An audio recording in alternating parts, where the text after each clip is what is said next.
Composing Gloves here, and this is another video, and it's another free VST. It's called Valhalla Frequency Echo. These people make great other plugins. I think it might be one guy. I'm not totally sure, but you go over to Valhalla DSP. And this is, it actually says it's his first one. So this is his first one. It is a delay plugin, and I would use it for a very specific reason, and it would be the shifting things. So if I want to delay, I've got lots of other delay plugins.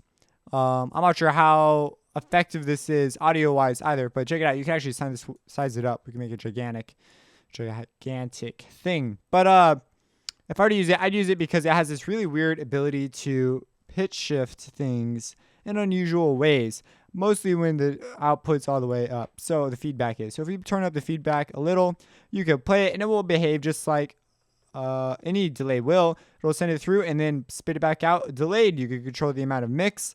You can control the amount of delay. And then the feedback controls how long the echo goes for. You have the low cut, so that's just how much, and this only cuts the signal itself. If we go over here to the delay, we have all these wonderful options, which is so blessed. And so, like, for example, you can hear it filtering it. So yeah, so that's pretty cool, but so you're like, oh yeah, it's a delay thing, like whatever. But it gets even better because you have the opportunity as an individual to experience what it's like to have 100% feedback delay. You might be saying, well, what's the big deal about this? Well, the fact that you could shift it after gives you an outrageous amount of options. Oh, by the way, one more thing before I go crazy on this. If we come over here, you have all your different options for syncing up. An eighth note, quarter note, a half note, a whole note, blah, blah, blah, blah. All right, now over here. So we have this shift. This shifts our frequencies around. So it's kind of interesting. I don't know if one sentence really says it for this knob. The amount of frequency shifting in hertz. I mean, I just don't know what that means. So, like, I understand that it's shifting hertz and it's manipulating my pitch. That's pretty much all I really need to understand to really use it. But I don't technically understand what it means. I like to technically understand what it means. Maybe that is everything I need, and I just am missing the boat. But, yeah, so if we play some notes, you can hear it also does the panning. That's why I'm like, this does not give it justice. Maybe it's applying the Doppler effect as it goes back and forth. But I don't know. I'm sure it's probably simpler than that. But anyways, it will affect your panning too. You can also go output mode. You go to mono. So this is where things start to get interesting, because we're going to mess with this and our delay at the same time with our delay sync. So if we turn our feedback up, even after we've played it, and we'll bring it up.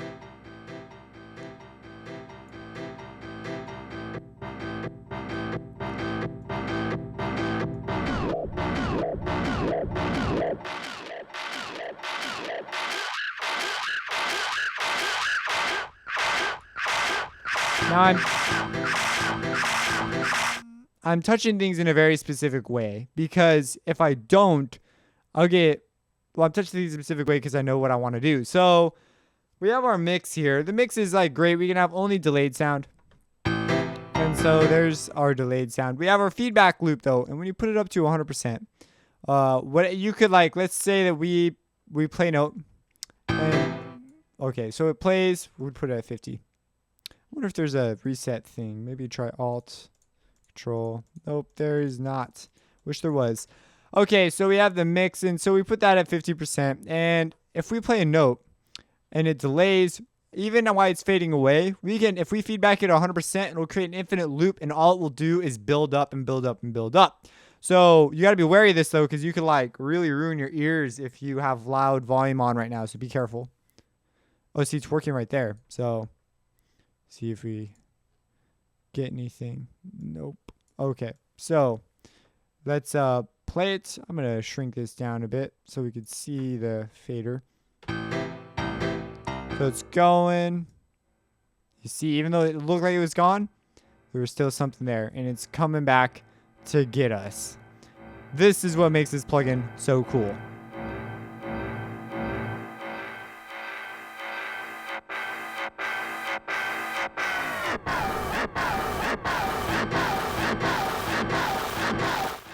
Something you need to be aware of though, if you want this to be done, is you need to turn your feedback off. Pushing stop won't fix it. It's an audio delay. So when you make a move with a filter, oh, see, it's still going.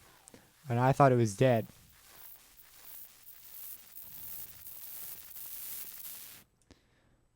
So when you make a move with a filter and it's still there, see if it comes back. Yep, it's coming back. That's the magic of the feedback. So this is just a weapon. Like, this is incredibly great.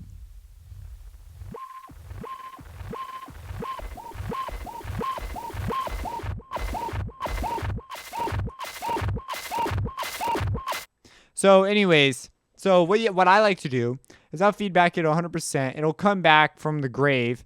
And what you can do is you can record a shift and it will feed back into itself and just keep going. And you can do a high cut and a low cut and it will just keep going. And you can mess with the delay and the mix as you're going. And the only way to really get rid of it is either to turn the mix off or to use the feedback and, turn it off of 100% so it doesn't continually build up in phase.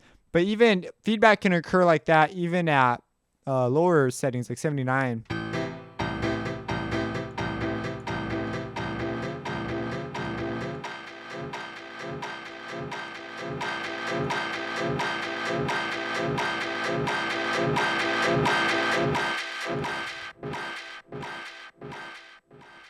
So I could see this having applications in a live performance as well.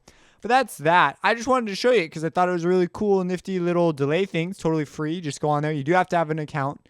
So you sign up for an account and then you get a free download. And it's really nifty and cool and nice and stuff. So if you have any questions, let me know. Drop them in the comments. Drop whatever you want in the comments. It's a free world. Subscribe and have a blessed day.